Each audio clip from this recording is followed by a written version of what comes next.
ए बाबू, हम गायक कलाकार रजनीकांत यादव एंड पार्टी हरपुर जमानिया गाजीपुर उत्तर प्रदेश से आरके स्टूडियो जमानिया गाजीपुर हमारे परम मित्र एवं सहपाठी बड़े भैया रमेश सिंह जी, हमारे कंधा से कंधा मिलाकर चलने वाले रिकॉर्डिस्ट गुड्डू भैया की देख रेख में सीबी इंटरटेनमेंट के बैनर तले जिनके निर्माता हैं आप चंदन सिंह जी, आप लोगों के बीच में एक करुण रस कबीरहा हम भेज रहे बानी। हमके विश्वास बा कि आप सब भैया बाबू लोगों के प्यार दुलार जरूर हमके मिली। मास्टर साहब आई।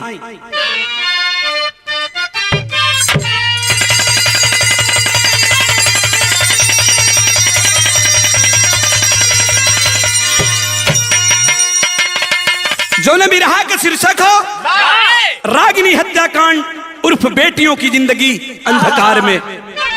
4 लाइन भूमिका लिखलन कवि जी। कैसे लाल?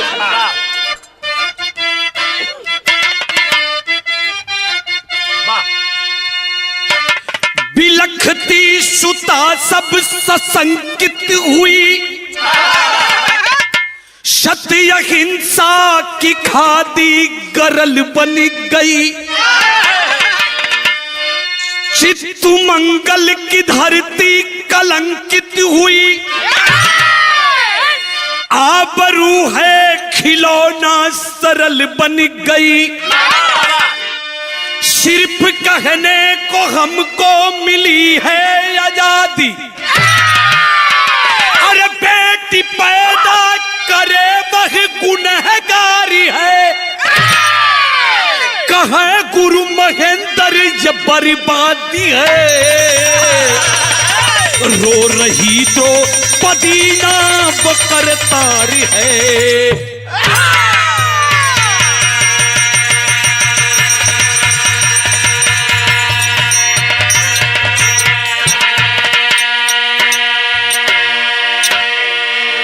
कहे गुरु महेंद्र ये बर्बादी है, अरे रो रही द्रौपदी ना वो करतार है।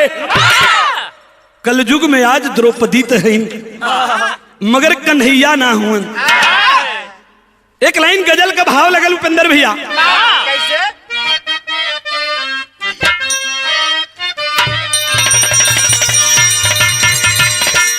वह गजल का भाव है कि रखल रहली, अरे त रखल रहली नयनवा में तोह के बलम, रखल रहली नयनवा में तोह के बलम,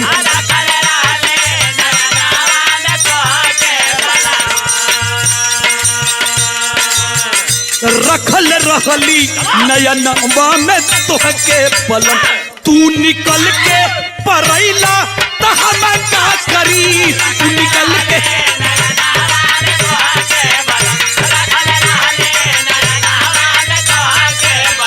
तू निकल के परैला त हम का करी।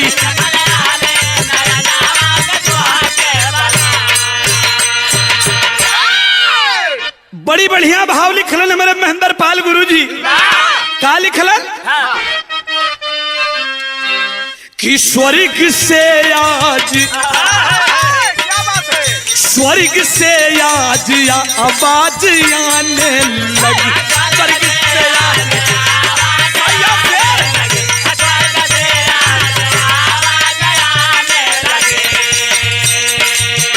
स्वर्ग से आज आवाज आने लगी, हिंद मेरा वतन पति बचाने लगा, स्वर्ग से आज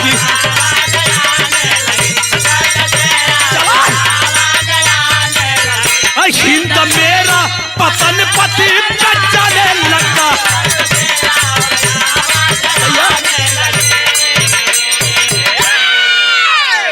ए बाबू, हमरे गीत का शुरुआत हो तो अंतरा के लाइन लगली, कहानी हो कहाँ के।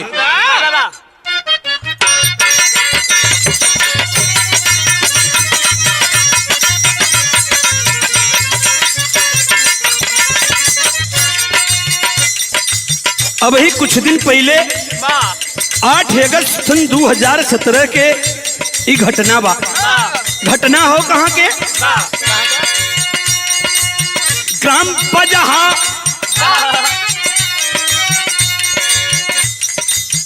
ग्राम बजहा थाना बांसडीह में आता है। ग्राम बजहा थाना बांसडीह में आता है। गवाह इतिहास बागी बलिया कहा जाता है।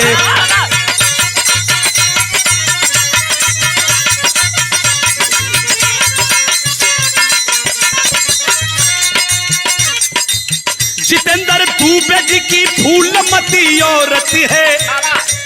जितेंद्र दुबे जी की फूलमती औरत है। जिगर है कांपता अंग्रेज जैसी हैरत है।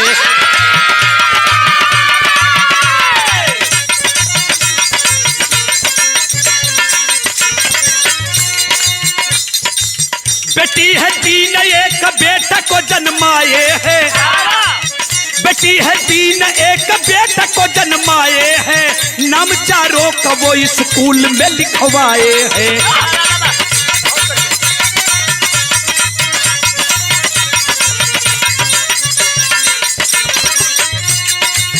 सबसे बड़ी बेटी जिसका नाम बताया गया क्या? बेटी रागिनी। बेटी रागिनी इंटर में पढ़ने जाती है। बेटी रागिनी इंटर में पढ़ने जाती है। बनूगी अधिकारी वो सपना को सजाती है।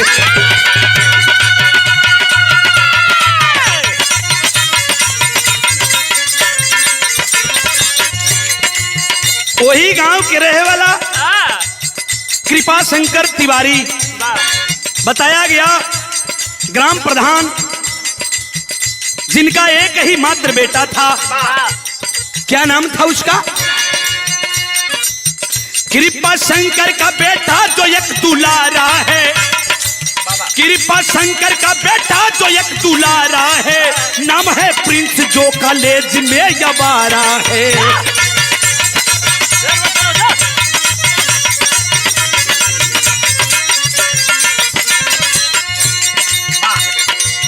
कृपा शंकर जो प्रधान पद को पाया है।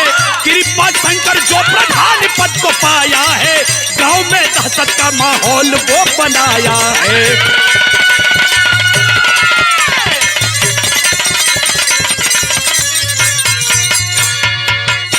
ए बाबू तनिषा हमरे बात के समझ ली। ग्राम बजहा थाना बांसडीह बलिया जिला के अंतर्गत बतावल गई। जितेंद्र दुबे पत्नी का नाम फूलमती देवी।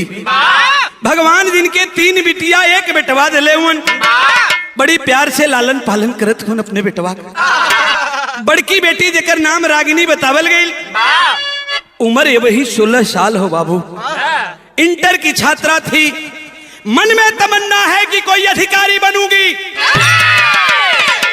पढ़ने में लगनशील लड़की आज स्कूल जाती है। और उसी गांव का एक कृपा शंकर प्रधान जिसका बेटा था प्रिंस उर्फ आदित्य तिवारी। ए बाबू रोज रोज रागिनी स्कूले जाता तो प्रिंस तिवारी बैठ के ओकर तिकवत देखा था। एक दिन राह रोक के एगो काम किलन। का किलन मास्टर साहब? गीत लगत हो।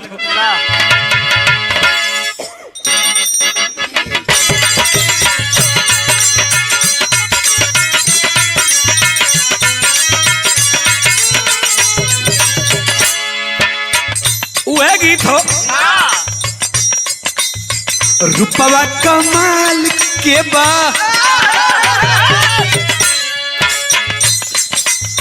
रुपवा कमाल के बा रखिया संभाल के।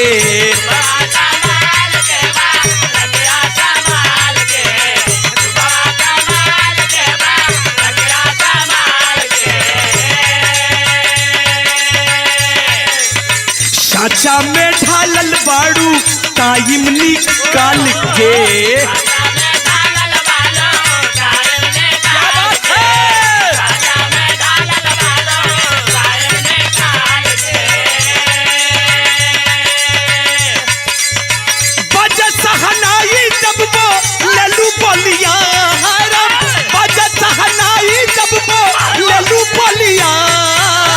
चलिया चलिया बजावल झलिया कीर्तन करे लेका मारिया चलिया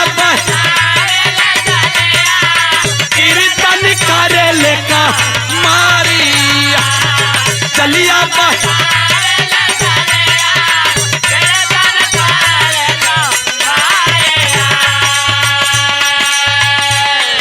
मगर एक दिन प्रिंस तिवारी एगो काम किलन का बोले ला बोली आदित नैना के मार के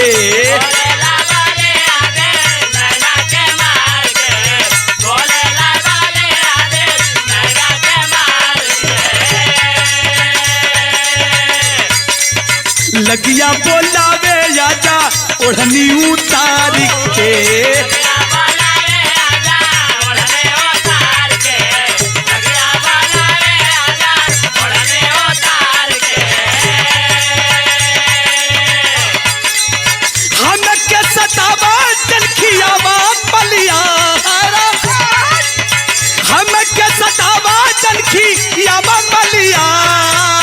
तलिया तलिया बजावे ले कलिया हमारा ले ही रस डालिया तलिया बजावे ले कलिया हमारा ले ही रस डालिया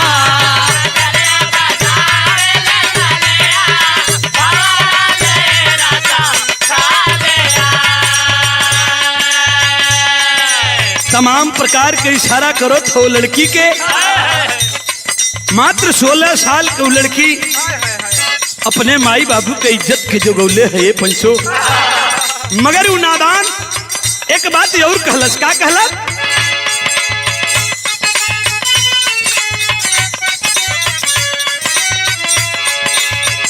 अखिया तोहारी सुघरी अखिया तोहार सुघरी बटन रिगनेली तोहरा के देखाला पे छागल पे चली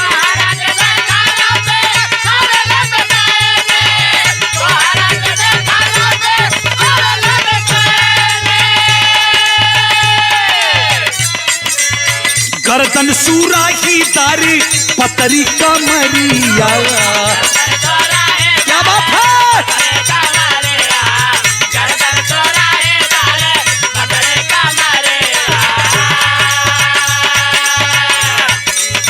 रत दिन जो ही हम तोहरी डहरिया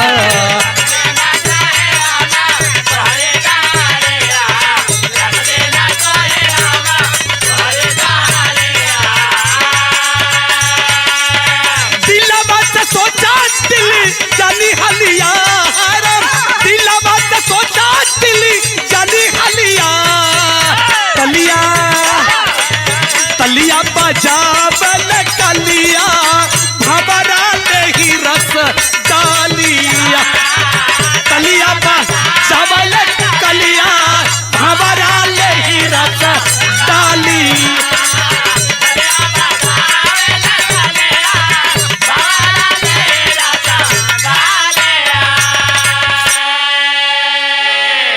ए बाबू तमाम प्रकार का व्यंग कसत हो आज इतनी बात जो ने समय रागिनी सुन ले हो ए पंचो एक इज्जतदार घर का बेटी जा करके अपने माई से फूलमती से रो रो के बतिया के कहते हो क्या कहलस मास्टर साहब गीत बदल गई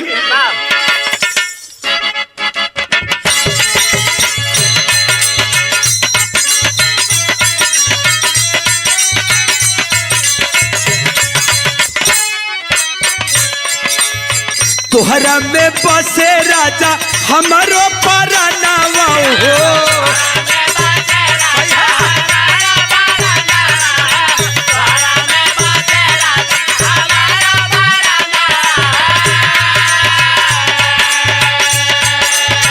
रत दिन रहे बस तोहरे थिया नावा हो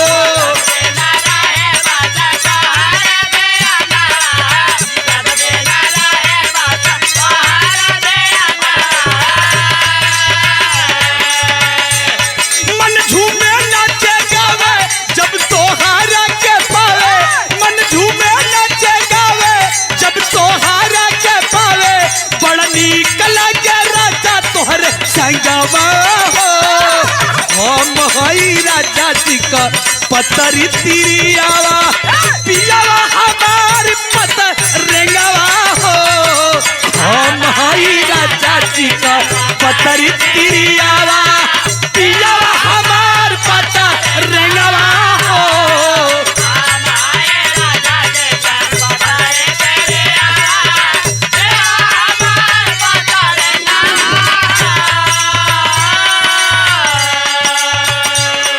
जाय के रागिनी अपने माई के अकवरिया में पकड़ लेली अब पकड़ के रोवे लगली एगो बात कहली का रागिनी रोवेली माई पूछेली पाया नवा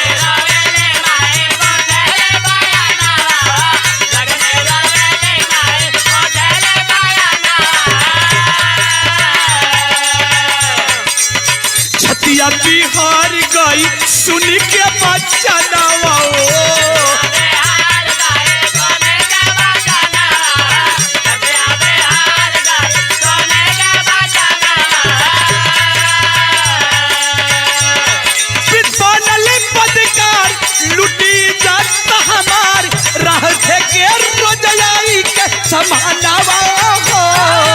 इतना सुनत घेरी कम की बदरिया झरा झरा बरसत जरिया हो इतना सुनत घेरी कम की बदरिया झरा झरा बरसत जरिया हो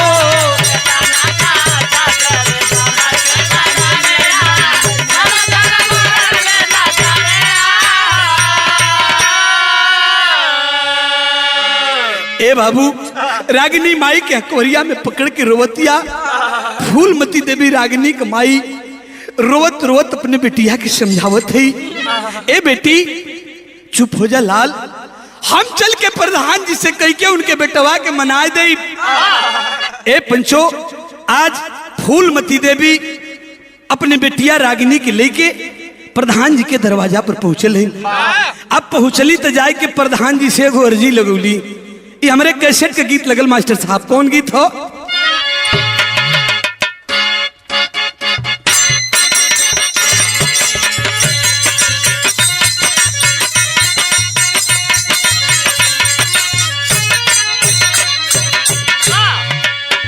कोनो देवर अपने भौजाई से कहत रहल ए भौजी भौजी अब ते लगायती हलुआगी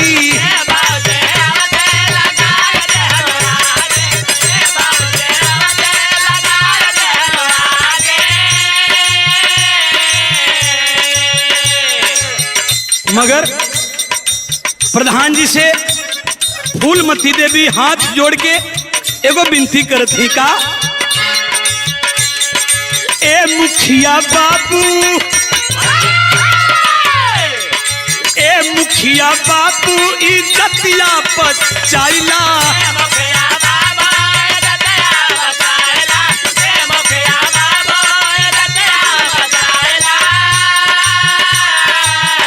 अरे बेटवा तोहार के अरे बेटवा तोहार के तोही समझाइला ए मुखिया बाबू इज्जतिया बचाइला ए मुखिया बाबू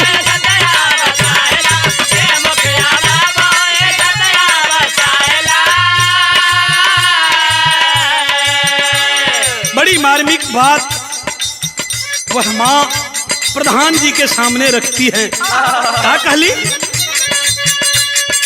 बेटी हमार बिया राउर बिटैनिया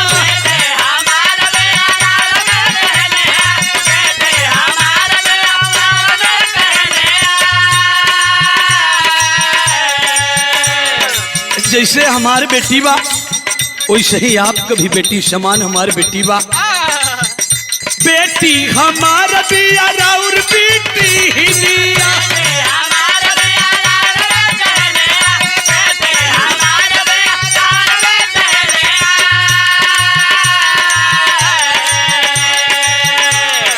रागिनी हमारा लागी प्रिंस की बहनिया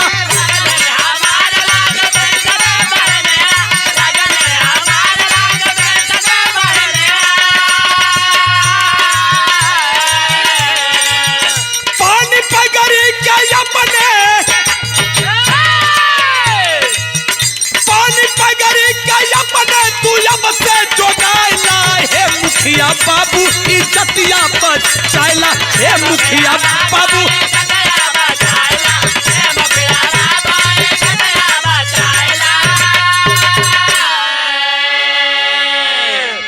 आज प्रधान जी के आगे वो फूलमती देवी जितेंद्र दुबे का मेहरारू हाथ जोड़ के निवेदन के लिए कि ए बाबू ए प्रधान जी राउर बेटवा हमारे बिटिया के संगे ज्यादती करत हुआ तनी अपने बेटवा के समझाई देती ए पंचो ये तनी बतिया कई के रागिनी कमाई फूलमती देवी और रागिनी दोनों अपने घरे आ गेली एवनी बात के जो समय पता चलल प्रिंस के जाकर के जितेंद्र दुबे के दरवाजे पर एक बात कहता है का कलश मास्टर साहब दोहा का लाइन हो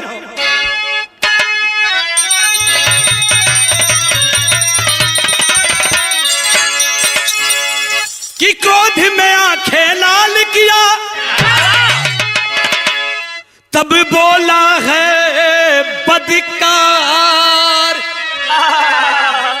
अरे जिस दिन पढ़ने जाएगी तू गाउस को मार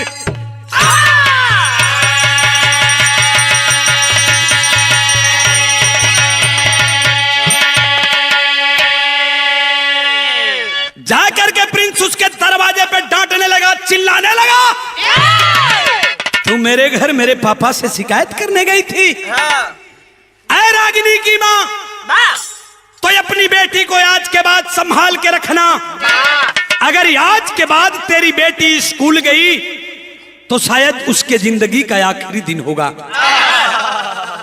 ए पंचो माई अपनी बिटिया के लेके सोचत ही समझत ही भयल का गीत लगत हो मास्टर साहब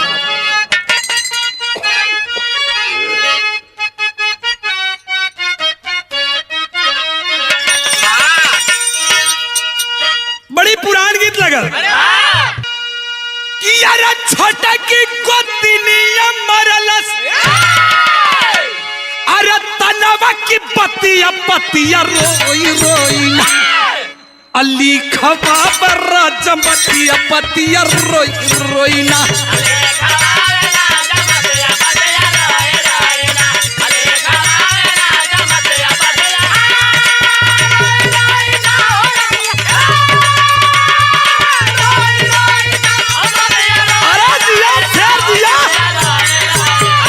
लिखा पर जमतिया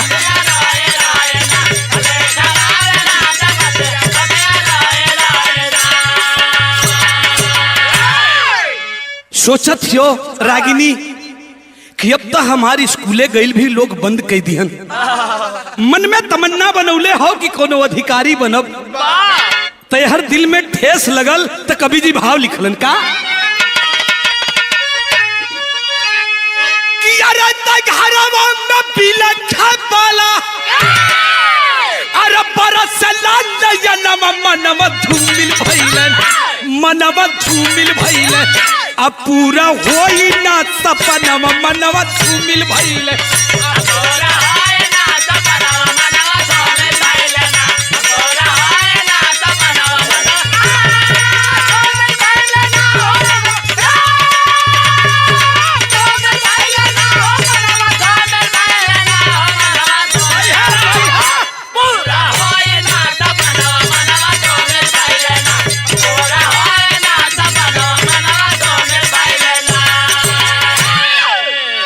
अपने माई के भर अकवरिया पकड़ के बड़ी नीक बात एगो बात बतावत हो रागिनी का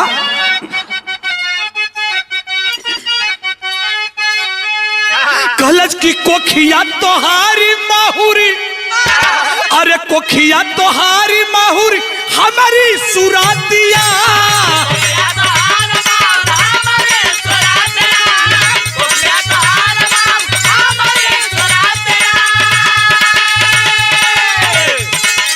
अपने ही हाथ माई ज्यादा महुआ दिया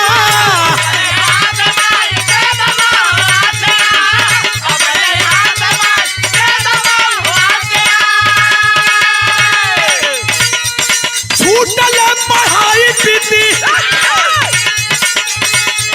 छूटल पढ़ाई बीती कैला एक महीना मनवत धूमिल भइले, वो मनवत धूमिल भइले तो धोखा कैला पर धनवा मनवत धूमिल भइले, धोखा कैला पर धनवा।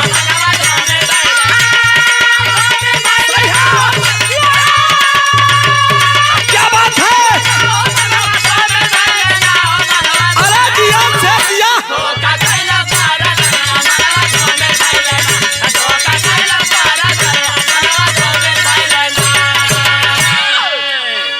ए बाबू, रागिनी अपनी मां को पकड़ कर रो रही है कि मां, शायद मेरा जन्म देना ही आपको अभिशाप साबित होगा।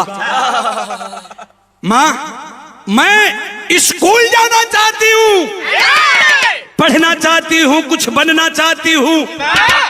माई कहने की ना बेटी, प्रधान का बेटा सोनू का दोस्त प्रिंस तिवारी तोहे चैलेंज कैले बा कि जौने दिने स्कूले जेबू तो हरे जिंदगी का आखिरी दिन होई। ए बाबू, 1 महीना का समय बीत गल, रागिनी स्कूले ना गेली। आज जब ना गेली तो गांव जवार के लोग मिलके जितेंद्र दुबे से ई मंत्रणा कैले कि तोहरे बिटिया के जिंदगी बेकार हो जाई। चला लोग प्रधान जी से बात करके एह मामला के सलटाए देवल जाओ, रागिनी के स्कूले भेजल जाओ। पंचायत भई, उस भरी पंचायत में फैसला लिया गया कि रागिनी कल से स्कूल जा सकती है। मैं अपने बेटे को मना लिया हूं, मेरा बेटा रागिनी को कुछ नहीं बोलेगा। ए पंचो, 1 महीना के बाद जौने दिने रागिनी घरे से स्कूले जाए के तैयारी करत थी, साथ में ओकर छोटकी बहन हो, साइकिल से वो दोनों लड़की घरे से निकलत थी, तब तक एगो गीत बदलत हो। अरे घरवा से बाहर बेटी धैली जब पाजरिया, हो मतरिया बोलीना। एक फल अब ही दरवाजे पर हो और एक फल बाहर हो। माई जाके अपने बेटिया के हाथ पकड़ के सीना से सटाई ले ली। ए बेटी, घरवा से बाहर बेटी धैली जब पाजरिया, वो मतरिया, वो मतरिया करके हथियाला के करिया, वो मतरिया बोली ना करके हथिया।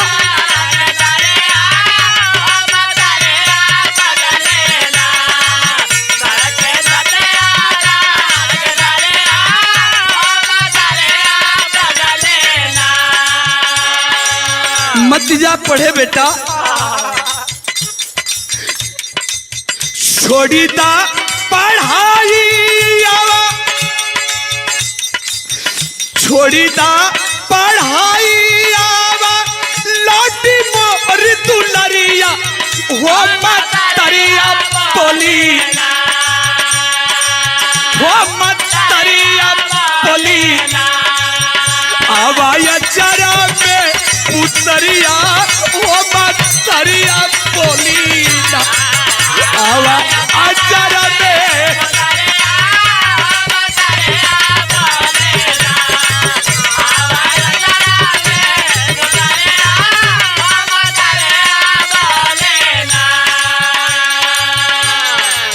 लागे भायावनी ताई।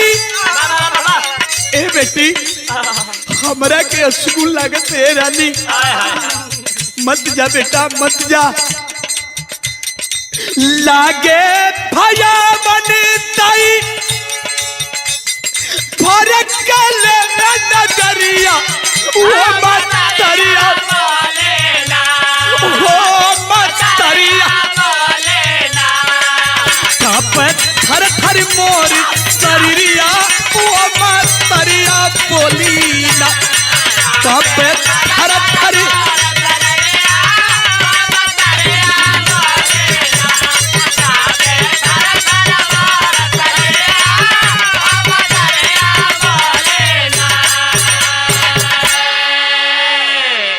रागिनी की माँ समझा रही है, अपनी बेटी को दुलार कर रही है, मगर रागिनी आज अपनी माई के बात के ना मन ली।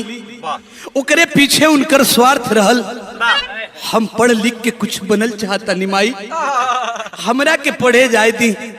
ए पंचो, जौने समय रागिनी स्कूल का रास्ता पकड़ ले है, ओ समय कवि जी बड़ी सुंदर बात तेरी के भाव में लिखलन।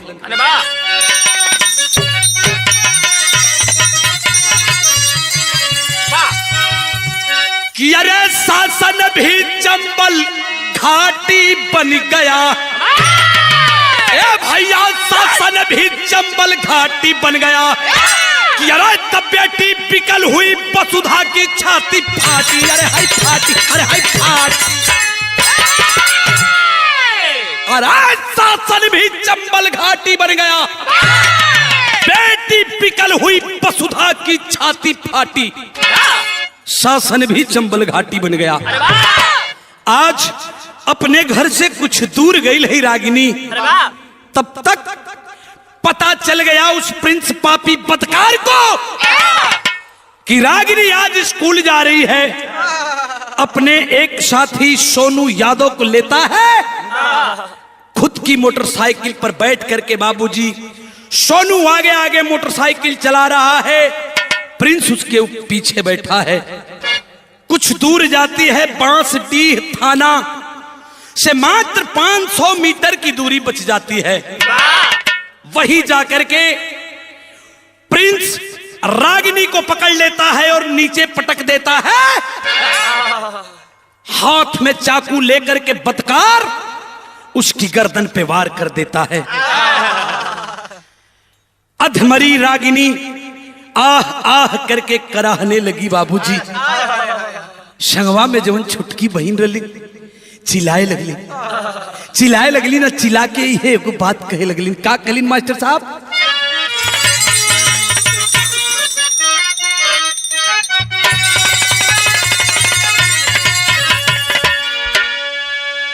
कि कल पेले बाला कई चिंगार, अरे कल पेले बाला कई चिंगार, वो कामी काबला मार का परईले।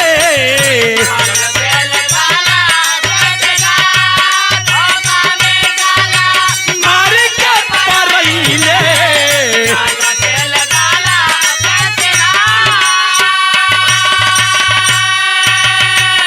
आवाज लगा रही है, ऐ बागी बलिया के मेरे भाइयों, मेरी बहन तड़प रही है, इसे बचा लो। चिल्लात किया, गुहार करत किया। एगो बात बतावत है कैसे? अर्जी लगा के हम, अर्जी लगा के हम बहुत मनवली।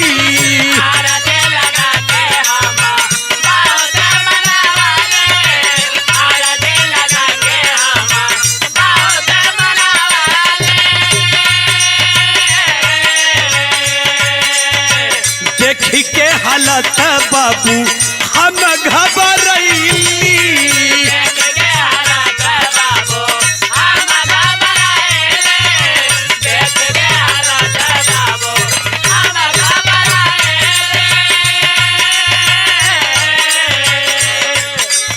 सुने नाही केहू मर पुकार,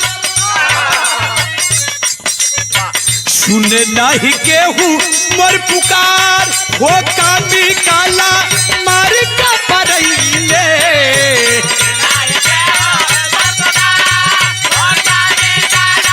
मार का परईले।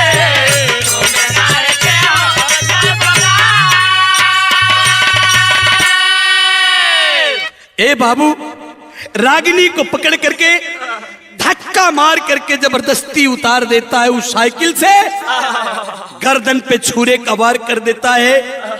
गर्दन कट जाती है। छोटी बहन को भी पकड़ना चाहता है, तब तक अचानक उसके हाथ से चाकू छूट जाती है। आज जब छूट गई चकुया ए पंचो तो प्रिंस बदकार पापी भागने लगा।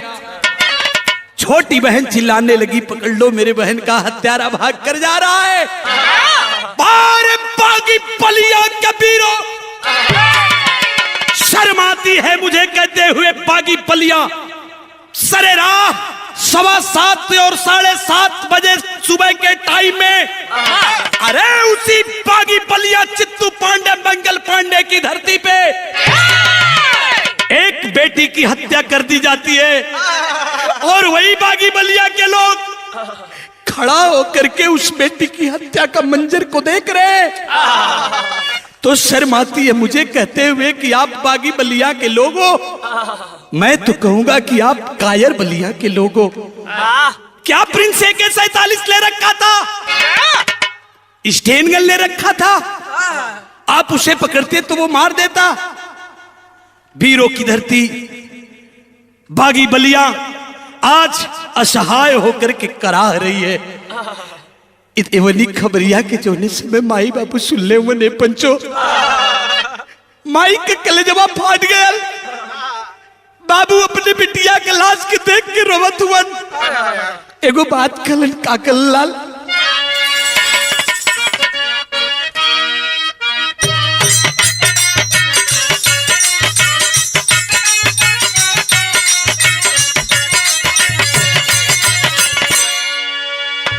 डहुरे लामा ई बाबू, डहुरे लामा ई बाबू, भाई बहनिया हो, भाई बहनी चरवारी मचल हाहाकारी।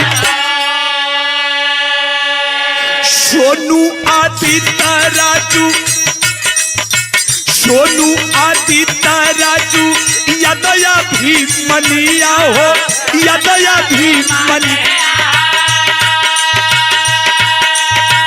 घटना का भइल फरारी,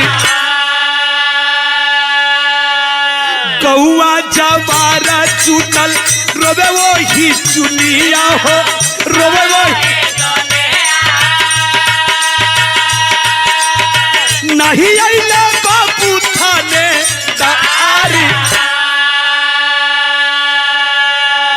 आज के दौर में महज 500 मीटर थाने के दूरी पे यह कांड होता है, और पुलिस को आने में समय कितना लगा?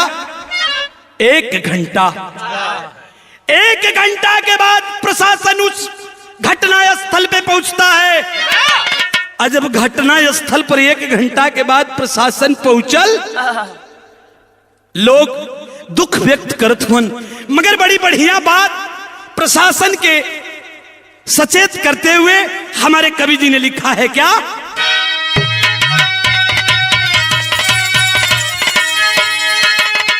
कि अरे जोगी मोदी का कारवा तू सनवा हिंदुस्तानवा में, कि अरे जोगी मोदी का कारवा तू सनवा हिंदुस्तानवा में, अरे तन सदिन होला बिटियन के बधनवा हिंदुस्तानवा में।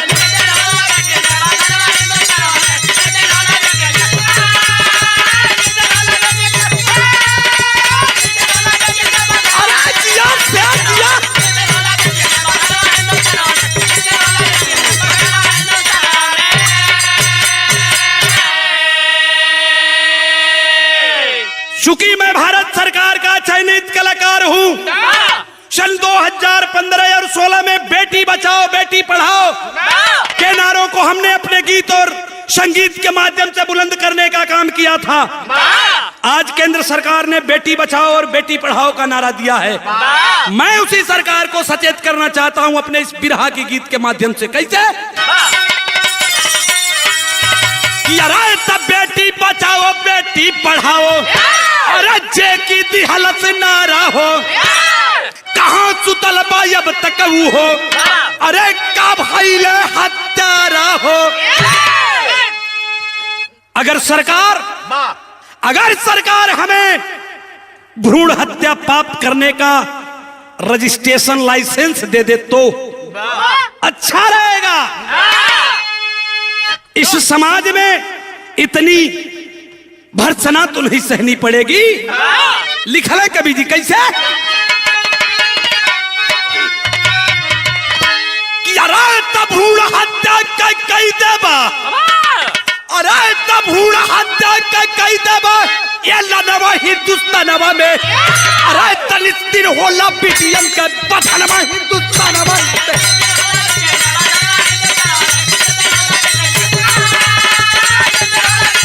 क्या बात है,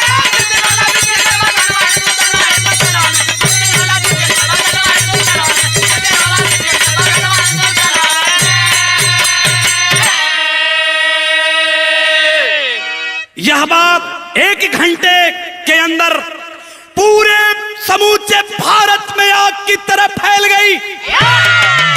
क्योंकि मित्रों आजकल जमाना हो गया है इंटरनेट का, नेट के द्वारा यह घटना पूरे हिंदुस्तान में फैल गई। कुछ दिन पहले उसी बागी बलिया की धरती की एक लड़की दामिनी का रेप कांड हुआ था दिल्ली में, और आज वही बागी बलिया की धरती फिर दागदार हुई है रागिनी हत्याकांड से। तू तो रात का मामला रहल देवानंद, आज ए प्रशासन में एह राज में दिन के समय में महज 500 मीटर थाने की दूरी पे एक बेटी की गला रेत कर हत्या कर दी जाती है, और हत्यारा फरार हो जाता है। बारे राज बारे सरकार, आल्हा का भाव लिखल है कवि जी। आज जितेंद्र दुबे जी के दरवाजे पर तमाम अधिकारीगण, नेतागण, विजय बहादुर सिंह एसपी, एएसपी और एसपी सुजाता सिंह, बलिया के पूर्व विधायक राम इकबाल सिंह रसना, आप सदर विधायक आनंद स्वरूप शुक्ला जी मौके पर पहुंचते हैं और उस परिवार को सांत्वना देते हैं। क्या देते हैं? मात्र सांत्वना देते हैं। आल्हा का भाव लगल उपेंद्र भैया।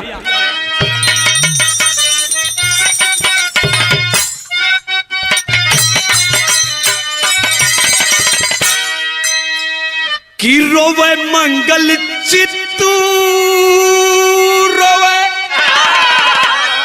अरे रोवे मंगल चित्तू रोवे बलिया के धरतिया ये बापू, रोवे मंगल चित्तू रोवे।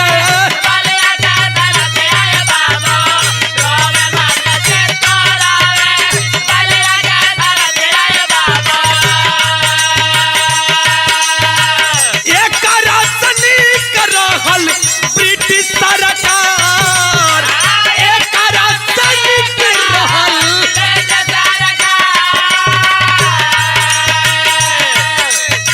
जनता सवाल करे, बोला जोगी मोदी है भैया, जनता सवाल करे,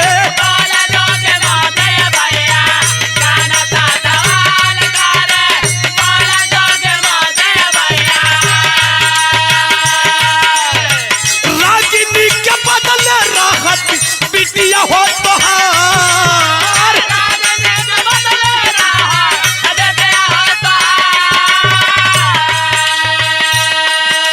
सवाल कर रही है पूरे हिंदुस्तान की जनता। बताइए नरेंद्र मोदी जी, बताइए आदित्यनाथ योगी जी, अगर रागिनी की जगह पे आपकी बेटी होती तो आप कैसा महसूस करते, आप क्या करते? मित्रों, जब मेरी बात बिरहा के माध्यम से समाज में जाएगी तो लोग सवाल करेंगे कि न कभी नरेंद्र मोदी जी को बेटी हो सकती है, न आदित्यनाथ योगी बेटी हो सकती है। अर्थात जेकरे पांव को वो बेवाही फाटेला ना, उहे बेवाही का दर्द महसूस करेला। ऐसे तो हमारे कवि जी लिखलन, का लिखलन?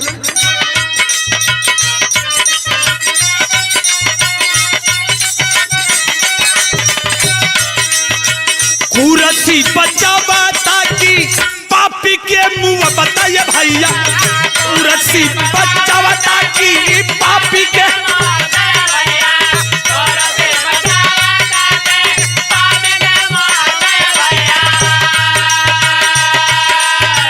बच्चा उनके हाथा पावा काटा सरकार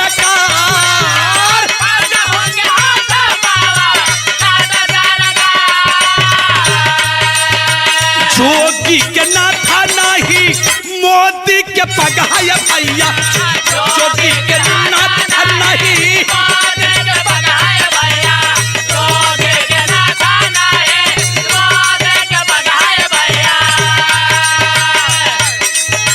गोरखपुर में मरी गई 40 सुकुमार गोरखपुर में मरी गई 40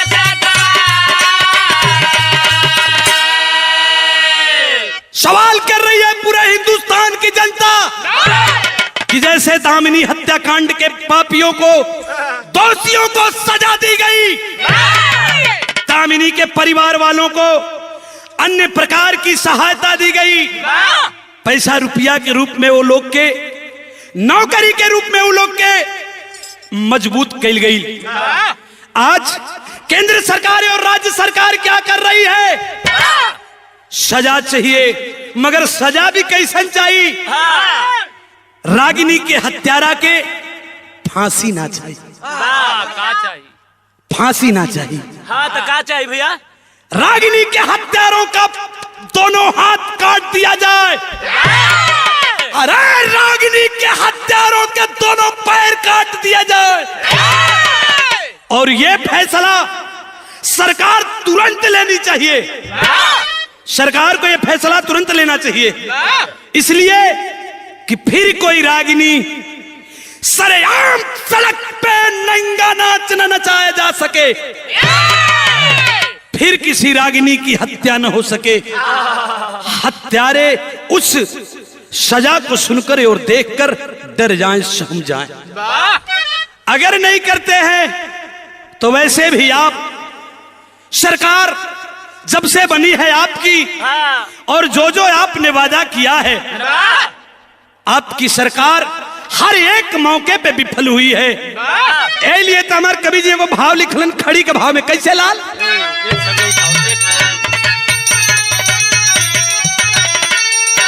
कि राय तक खोखलाओ हो गई ले साबित शासन सत्ता नीतिया, राय तक कैसे बची है जगत जहानवा जगत में बिटिया।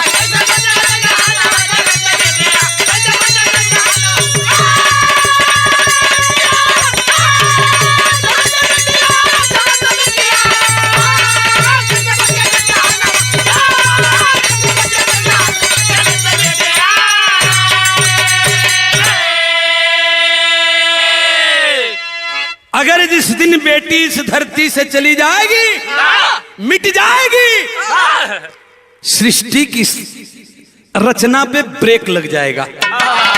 बड़ी बढ़िया ऊंची बात लिखलन कवि जी, कैसे? कि अरे त बेटी बिना मिटी जाई सारा संसार हो, अरे तब बिटिया के बाप रो मिली न किनार हो।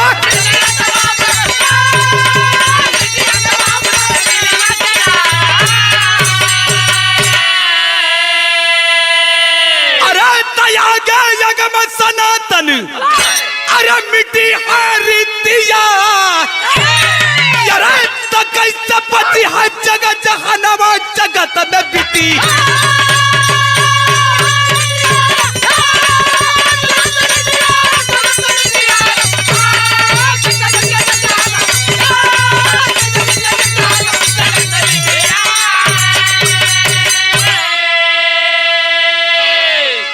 कि अरे बेटी पैदा कैल आज भाई ले अभिशाप हो, अरे तके के कहीं दोषी के बढ़ावा पद पाप हो।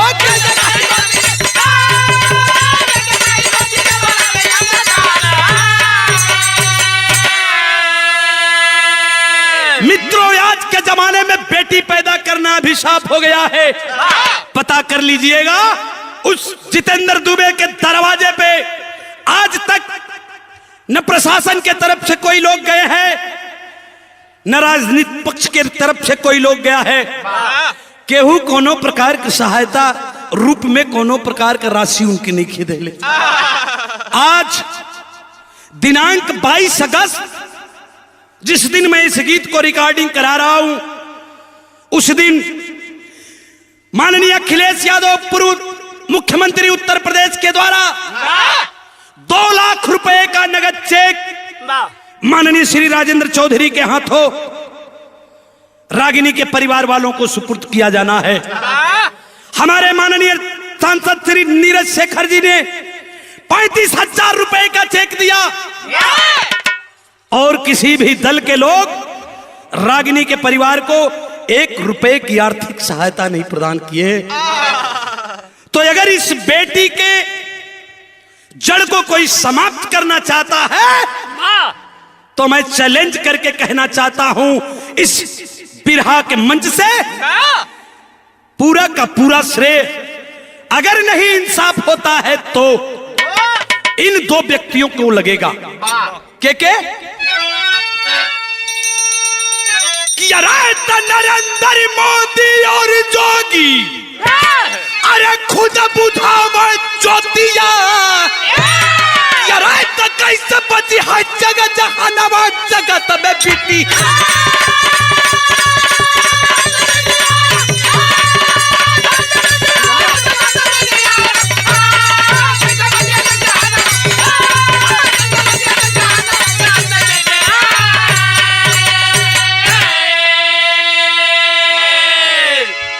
आखिरी भाव लिखल गई हमारे गीत के कैसे लाल। जय जखाड़ गुरु लौटन जतु प्रसिद्ध स्वर्ग के पाती,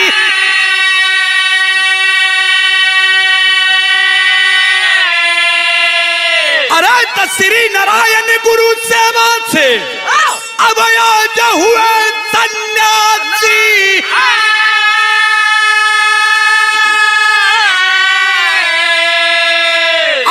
शासन भी चंबल घाटी बन गया तो रजनी महेंद्र पाल का बिरहा पर पार्टी शासन भी चंबल घाटी बन